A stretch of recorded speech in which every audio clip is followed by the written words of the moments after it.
अरे कविता, आज तेरे हाथ में झाड़ू कैसे? अरे प्रतिमा, आओ। बहू नहीं है ना, उसकी मम्मी का ऑपरेशन हुआ था, इसलिए मैंने भेज दिया है, वरना मैं कहाँ भेजती। आओ बैठो। अच्छा।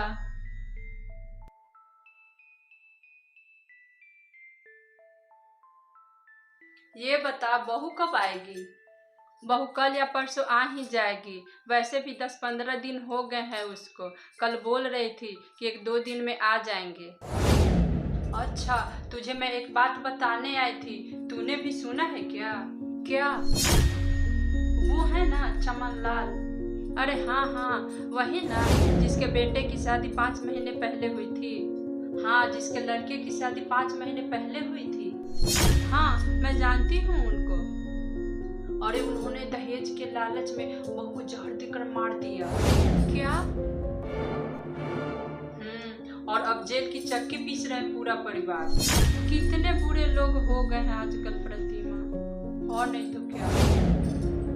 किसी भी चीज के लिए मार देते हैं लोग। जमाना खराब आ गया है बहन। बताओ भाई, हम तो इन सब चीजों से दूर रहते हैं। हम तो बिल्कुल ऐसे नहीं है।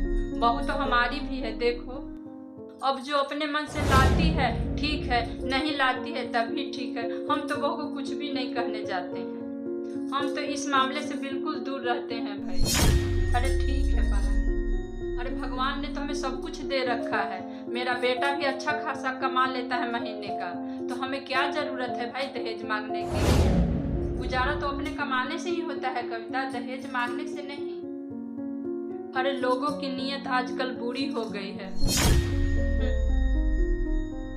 अच्छा चल, तेरे लिए चाय बना देती हूँ। अरे नहीं कविता, मैं नहीं पीऊंगी आज।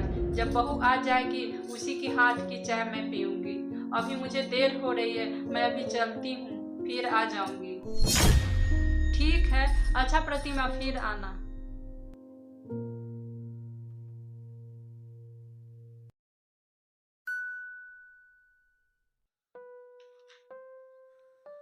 माँ जी नमस्ते। नमस्ते। जीती रह, खुश रह। आ गई तू?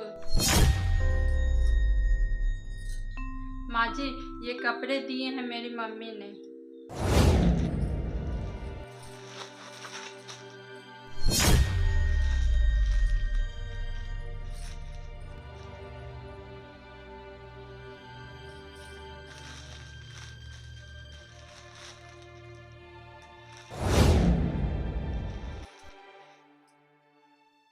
ये कपड़े पहनूंगी मैं, ऐसी साड़ी? तुझे नहीं पता है कि मैं कैसे कपड़े पहनती हूँ? तेरी माँ को भी कुछ नहीं पता है लेने देने का। शुरू से ही वो ऐसे ही कपड़े देती है। कभी तेरी माँ ने ढंग का काम किया ही नहीं है, और तुझे भी नहीं पता कि कैसे कपड़े लेकर जाते हैं। मैंने कभी किसी पैसे या किसी चीज की मांग की है तेरे घर वालों से? तुझे कभी बोला है कि तेरे घर से ये लेकर आ?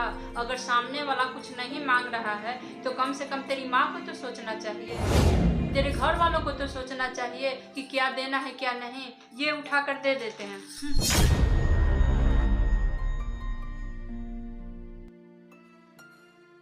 उठा कर ले जा इनको।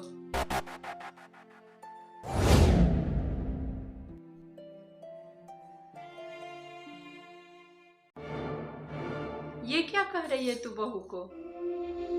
अरे प्रतिमा, तुम्हें नहीं पता, जब से शादी हुई है तब से यही चल रहा है। ऐसे कपड़े उठा कर दे देती है इसकी माँ और इसके घर वाले, जबकि कुछ नहीं मांगा है। एक पैसे की मांग भी नहीं की है, यहाँ तक कि कोई सामान भी नहीं मांगा।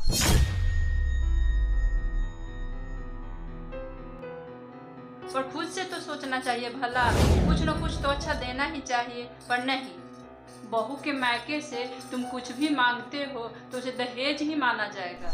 और तू तो खुद ही कह रही थी कि भगवान के देन से मेरे पास सब कुछ है, अच्छा घर है, मेरा बेटा अच्छा खासा कमा रहा है, मेरा सब अच्छा से चल रहा है, तो फिर तुझे दहेज की क्या जरूरत है? अरे लेकिन प्रतिमा, जब बेटे की शादी करती हो, बहू आती है तो मन में तो आता ही है कि कुछ अच्छा ही आए, लेकिन फिर उसके नाम पर ये सब आए तो किसको गुस्सा नहीं आएगा? कविता, तेरी बात को सुनकर आज मुझे ये लग रहा है कि तुझमें और उन लोगों में कोई फर्क नहीं है जिन्होंने दहेज के लालच में अपनी बहू को मार डाला।